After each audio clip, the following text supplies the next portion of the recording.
할렐루야. 하나님의 은혜와 평강이 함께 계시기를 축원합니다. 우리 성경을 들고 고백합니다. 저는 예수 믿어 구원받았습니다. 저는 예수 믿어 하나님 자녀 되었습니다. 저는 예수 믿어 천국 백성 되었습니다. 하나님께서 선물로 주신 오늘 하나님 말씀으로 가르침을 받습니다. 눈을 열어 주의 법 안에 있는 놀라운 진리를 보고 깨닫게 하소서. 아멘으로 순종하여 하나님께 영광 돌리는 삶 되게 하소서. 아멘. 그런 삶이 되시기를 축원합니다. 여러분 중에는 어머니 뱃속에서부터 교회에 출석하신 분이 계실 겁니다. 어머님 때문에 예수 믿기 시작하신 분, 모태신앙이라고 그러지요. 어머니 태중에서부터 신앙생활했다 하는 뜻이죠. 그런가 하면 뭐 하라 그러면 못해요 하는 모태신앙도 있습니다. 기둥교회에도 모태가 많아요. 못해요, 해본 적이 없어요, 저는 몰라요, 해본 적이 한 번도 없었는데 결혼도 하고 다 살면서 교회에서 하는 일은 해본 적이 없어서 못한다는 분들이 계십니다. 어찌됐든 어머니 태중에서부터 교회에 출석했거나 어릴 때부터 교회에 출석하신 분들은 교회 생활이 익숙합니다. 그러나 누군가의 전도로 혹은 특별한 계기로 나이가 들어서 교회에 오신 분들, 교회에 출석하기 시작하신 분들은 처음 왔을 때 굉장히 낯설었을 것입니다. 사도신경, 주기도문 옆에 있는 이는 막 줄줄 외우는데 자신은 못 외워서 신경 쓰이셨죠. 그래서 우린 자막을 보여드리면서 읽으라고 말합니다. 구약, 신약을 말하는데 그 약은 어느 약국에 가서 사야 하는지 이거 갑자기 알 수가 없고, 창세기를 찾으라는데 마태복음을 찾으라는데 이게 찾기가 보통 어려운 일이 아닙니다. 특별히 기둥교회는 만나면 할렐루야 그리고 인사하는데 얼마나 놀렐루야인지 깜짝 놀란 분들도 많이 계시다 그래요. 게다가 헤어질 때는 승리하세요 그러는데 누구랑 싸워 이기려는 건지 막 신경 쓰이는 일이 한두 가지가 아니었을 것입니다. 그러나 잘 생각해 보시면 이해가 될 겁니다. 어느 단체나 모임에 처음에 들어가면 그들만의 언어가 있습니다. 군대, 학교, 경찰, 법원에 가면 법관들이나 법원에 종사하는 분들이 사용하는 단어를 우리가 알아듣질 못합니다. 직종에 따라서 목수들이 하는 이야기, 철근을 넣는 분들이 하는 이야기, 전기공사를 하는 분들의 이야기를 듣기가 어렵습니다. 교회도 마찬가지입니다. 당연히 새신자들은 교회 용어, 신앙의 용어가 어려웠을 것입니다. 생소했을 것입니다. 교회에 오면 믿음이란 말도 많이 하고 듣지만 정작 믿음을 잘 모르고 또 오해해서 하나님께 불평하거나 교회에 실망해서 등을 돌리는 이들도 있습니다.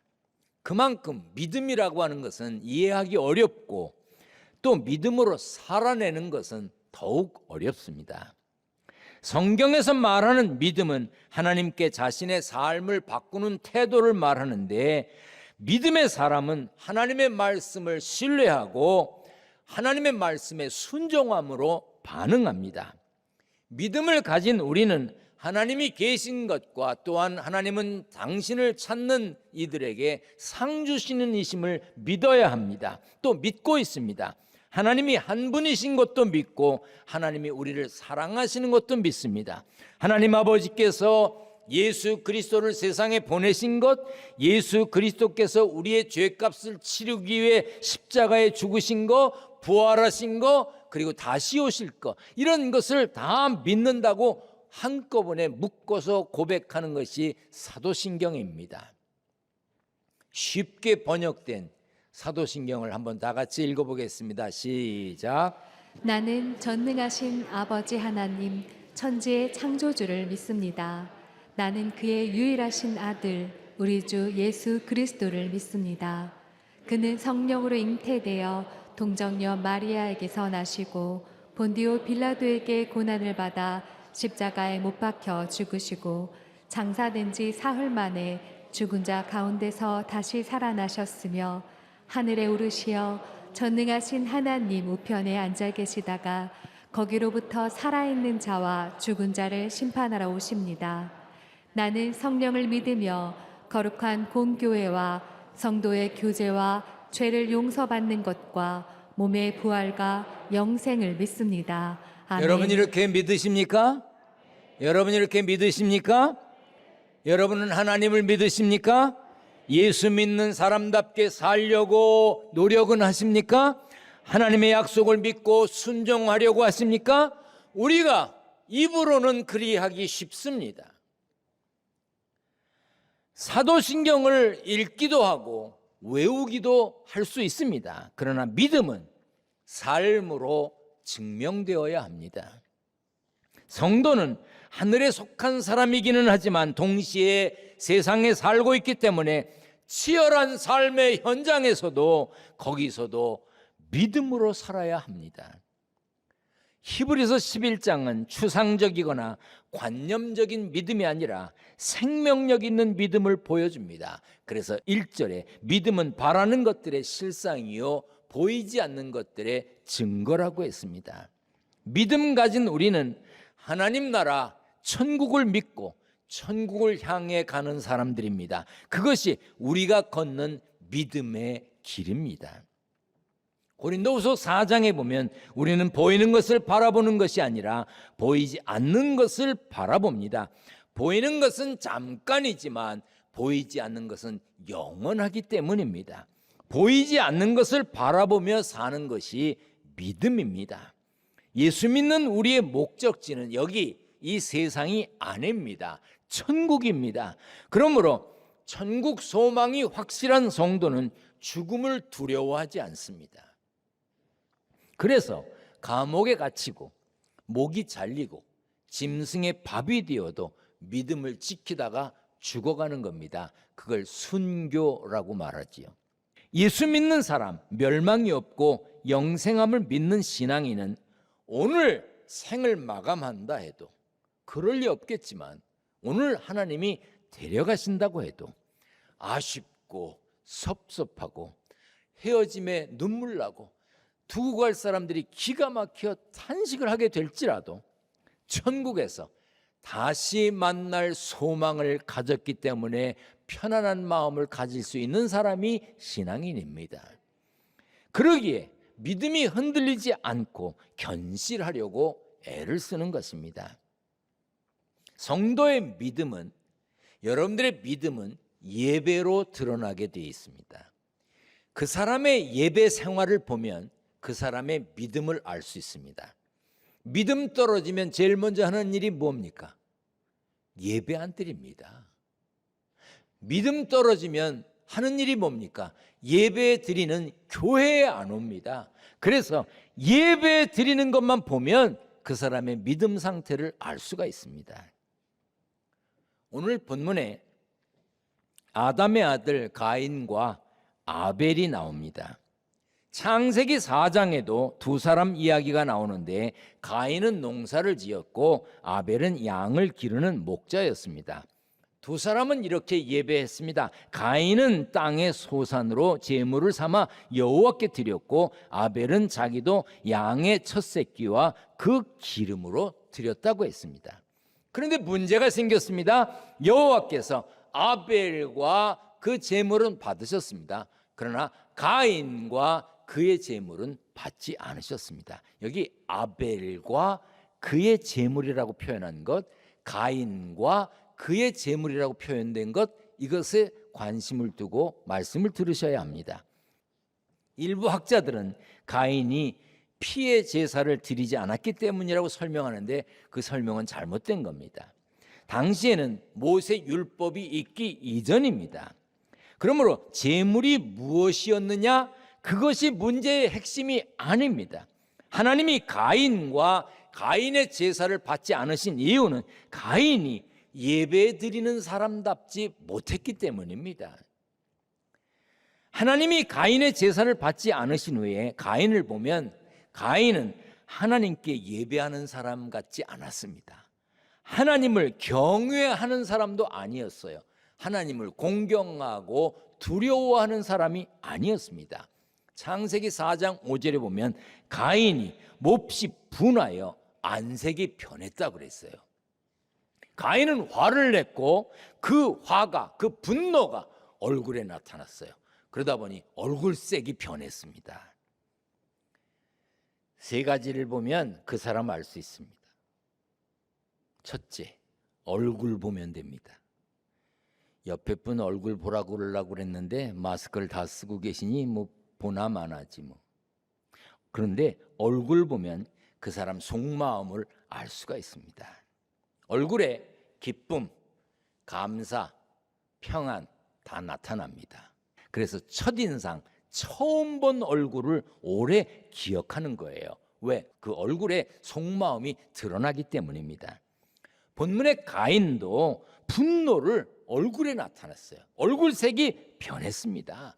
자신은 몰라도요, 그 얼굴에 그 사람의 감정이 나타나는 걸 주변 사람들은 알 수가 있습니다. 그리고 말하는 것 들어보면 그 사람이 하는 말, 그 사람이 하는 말투, 그 사람이 사용하는 단어 들어보면 그 사람이 어떤 사람인지 알 수 있습니다. 잠깐은 속일 수 있죠. 교양이 있는 척 할 수 있습니다. 그러나 오래 속이지는 못합니다. 다 드러나게 되어 있습니다. 매번 꼬장꼬장한 사람들이 있어요. 아주 그냥 매번 비판하고 비꼬는 사람. 자기가 세상의 기준인 것처럼, 세상을 다 아는 것처럼 된다 안 된다, 나쁜 놈 좋은 놈 다 말해. 아유, 그런 사람들 곁에 있으면 불편합니다. 누구를 호칭하는 것만 봐도, 들어봐도 그 사람이 어떤 마음을 가지고 그 사람을 대하는지 알 수가 있습니다. 예를 들어서 이렇습니다. 내가 학교 다닐 때 선생님이 내가 사는 아파트에 경비원으로 올 수도 있어요. 요즘 그런 경우가 종종 있다 그래요. 정년 퇴직하시고 이제 아파트 경비를 하시는 교장 선생님도 계시고 선생님들도 계시거든요. 그러면 다른 사람들이 경비 아저씨 한다고 나도 가서 경비 아저씨, 틀린 말은 아니겠으나 그놈 나쁜 놈이지. 자기를 가르친 선생님이면 다른 사람이 혹 그렇게 불러도 나는 선생님 수고가 많으셔요. 애쓰십니다. 정년 퇴직하시고도 건강하시니 감사합니다. 그래야 그게 사람이지. 내 말이 맞아요? 친구 아버지를 내 아버지가 아니지만 친구 아버지이기 때문에 아버지, 아버님 이렇게 부릅니다. 왜요? 내 친구 아버지이기 때문에. 그런데 친구 아버지가 청소하신다고 청소부 아저씨 안녕하세요. 그래요? 미화원 아저씨 안녕하세요. 그래요? 그건 나쁜 놈이지. 그 말은 맞아도 그건 나쁜 놈이야. 제가 48년 횟수가 맞는지 모르겠는데 전에 48년 전에 군대 갔어요. 그때 만났던 중대장님 아직도 살아계십니다. 지난 봉헌식 때도 오셨어요. 우리 봉헌식에 오셨다 가셨어요. 그분은 제가 처음 만났을 때 중대장님이셨지 그 후에는 계급도 올라가셨고 다른 일도 하셨다가 정년퇴직하셨어요. 지금은 힘 빠진 노인이에요. 그런데 저는 지금도 만나 뵈면 중대장님 안녕하십니까? 그리고 인사해요. 왜? 그때 만났던 그 추억이 있거든요.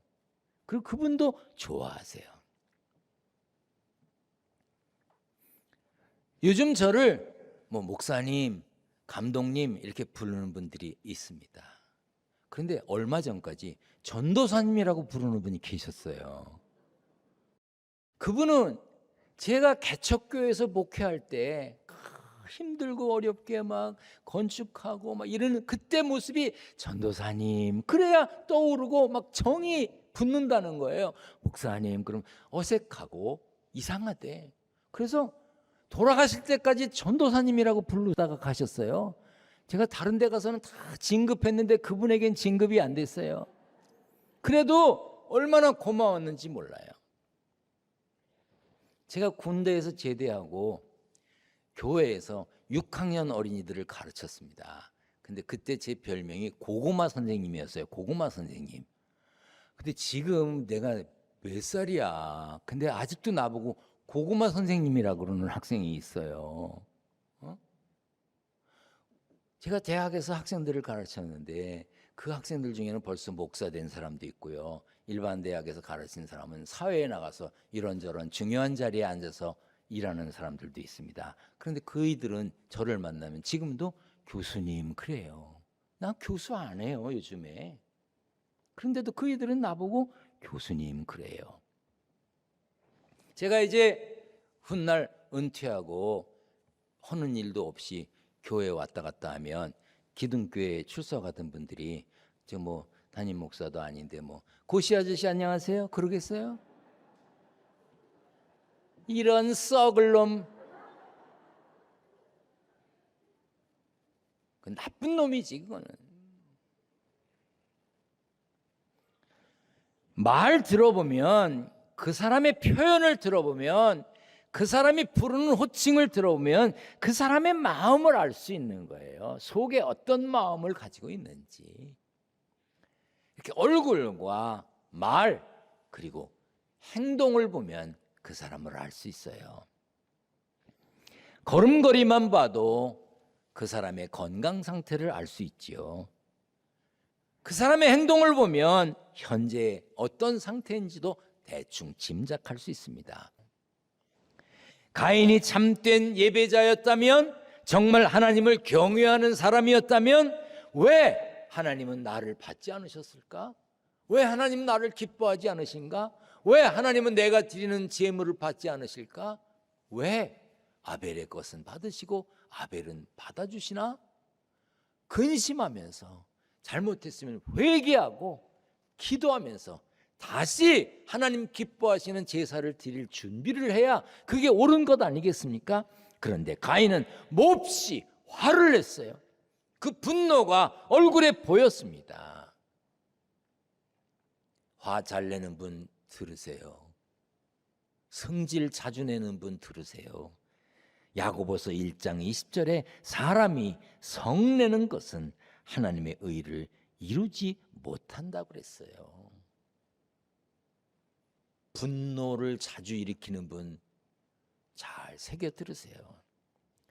분내고 성질 부리고 안색이 변하고 욕하고 폭력 행하는 것은 하나님의 의, 하나님의 뜻을 이루지 못합니다. 그가 목사든 장로든 권사든 집사든 예수 믿은 지 오래됐든 예수 믿은 지 얼마 안 됐든 다 마찬가지입니다. 가인은요, 하나님의 책망도 경고도 받아들이지 않았습니다. 창세기 4장 6절 7절입니다. 네가 분하여 하면 어찌 됨이며 안색이 변하면 어찌 됨이냐? 네가 선을 행하면 어찌 낯을 들지 못하겠느냐 했어요. 이것을 쉽게 번역된 성경으로 다시 한번 다 같이 읽습니다. 시작. 어찌하여 내가 화를 내느냐? 얼굴빛이 달라지는 까닭이 무엇이냐? 내가 올바른 일을 하였다면 어찌하여 얼굴빛이 달라지느냐? 가인은 하나님 앞에서 얼굴을 들지 못할 만큼 잘못했어요. 떳떳하지 못했습니다. 그래서 하나님은 가인에게 네가 올바르지 못한 일을 하였으니 죄가 너의 문에 도사리고 앉아서 너를 지배하려고 한다. 너는 그 죄를 잘 다스려야 한다고 경고하셨습니다. 하나님은 가인이 어떤 마음을 품고 있는지 알고 계셨어요. 그래서 마음에 품고 있는 죄를 잘 다스리라고 경고했습니다. 그럼에도 불구하고 가인은 아벨을 돌로 쳐 죽였어요. 그러나 아벨은 이랬습니다. 믿음으로 아벨은 가인보다 더 나은 제사를 하나님께 드림으로 의로운 자라 하시는 증거를 얻었다고요. 아벨은 믿음으로 예배했습니다. 그 예배와 그 삶을 하나님이 받으신 겁니다. 올바른 예배자는 언제 어디서나 하나님을 섬기고 하나님을 높이고 하나님을 찬양하는 예배자로 살아야 합니다. 예수 믿는 사람들이 착각하는 게 하나 있습니다. 예배 시간 시작 전에 들어와서 끝나고 가면 예배 드렸어. 잘 됐어. 문제는 그 예배를 받으시는 하나님이 기뻐하셨겠느냐 그 말이에요. 어떤 분은 주일 오전에 딱 한 번 예배 드리면서 예배 시작 전에 교회에 오지도 못합니다. 늦어서 헐레벌떡 옵니다. 주차하느라고 늦었다고 말합니다. 아이들 데리고 온다고 늦었다고 말합니다. 이해됩니다. 주차장이 비좁으니까요. 그러나 만약 여러분이 꼭 만나야 되는 분, 정말 높은 분, 그분을 안 만났다간 큰일 날 분과 약속을 했어. 그러면 차 대는 게 늦어서 못 갔다고 핑계 댈 수 있을 만큼 천천히 가세요? 아마 미리 가서 차 대고 미리 가서 대기하고 앉아있다가 그분이 오시면 어서 오시라고 인사할 거예요. 그런데 하나님께 드리는 예배는 늦다 보니 늦는 것에 익숙해. 그리고 뭐라고 말하는 줄 아세요? 나 설교 들었는데. 설교 들으면 예배 드리는 거예요? 나 축도 받았는데. 나 헌금했어. 헌금하면 예배 드리는 거예요? 예배는 드린 사람의 만족이 아니라 받으시는 하나님의 만족이 되어야 합니다. 예배는 예배하는 내 마음에 들어야 하는 게 아닙니다. 예배가 재미없다는 분들에게 묻습니다. 예배가 재미있어야 하나요? 예배가 무슨 개그 프로예요? 웃으라고 설교하고 웃자고 설교 듣는 겁니까? 목사는 설교하면서 개그맨처럼 웃겨야 됩니까? 예배는 예를 갖추어 하나님께 절하는 거예요. 예배. 그렇다면 할머니 할아버지에게 절하러 가는 아이가 나 절 재미없어, 안 가고 싶어, 그러면 그래 재미없으면 가지마. 그래요? 절을 무슨 재미로 해요? 어른에게 인사하는 거, 어른에게 절하는 거, 어른에게 문안하는 거 재미로 합니까? 여러분은 자녀들에게 재미있으면 하고 재미없으면 관두라 그래요? 신앙인은 예배의 구경꾼이 되면 안 됩니다. 신앙인은 예배를 즐기려고 하면 안 돼요. 예배는 받으시는 하나님께 드리는 것입니다. 예배를 통해 찬양 중에, 말씀을 듣는 중에, 기도 중에 함께 하시는, 임재하시는 하나님을 만나야 하는 것입니다. 오늘도 강단에서 전하는 말씀을 통해 하나님이 내게 무엇을 말씀하시려는가, 하나님이 내게 주시려는 메시지가 무엇인가, 그것을 들으려는 사모하는 마음으로 말씀을 들어야 하는 거예요. 하나님은 참되게 예배하는 자들을 찾으신다고 했습니다. 영과 진리로 예배하는 자를 기다리신다고 했습니다. 로마서 12장 1절입니다. 다 같이 한번 읽겠습니다. 시작. 그러므로 형제들아, 내가 하나님의 모든 자비하심으로 너희를 권하노니 너희 몸을 하나님이 기뻐하시는 거룩한 산 제물로 드리라. 이는 너희가 드릴 영적 예배니라. 산 제물은 삶으로 드러내는 예물을 말합니다. 구약의 제사가 특정한 날 특정한 장소에서 드려지는 것이었다면 우리가 드리는 산 제사는 순간순간 때마다 일마다 하나님을 모신 예배의 삶이어야 합니다. 가인은 삶의 예배, 예배자의 삶에 실패했습니다. 아벨은 승리했습니다. 주일에 한 번 1시간 예배드린 것으로 끝이 아닙니다. 매일의 삶에서 하나님을 경외하며 하나님의 뜻에 순종하는 삶이 하나님이 찾으시는 예배자입니다. 믿음의 사람답게 예배드리는 삶에 승리하는 승리의 주인공이 되시기를 축원합니다.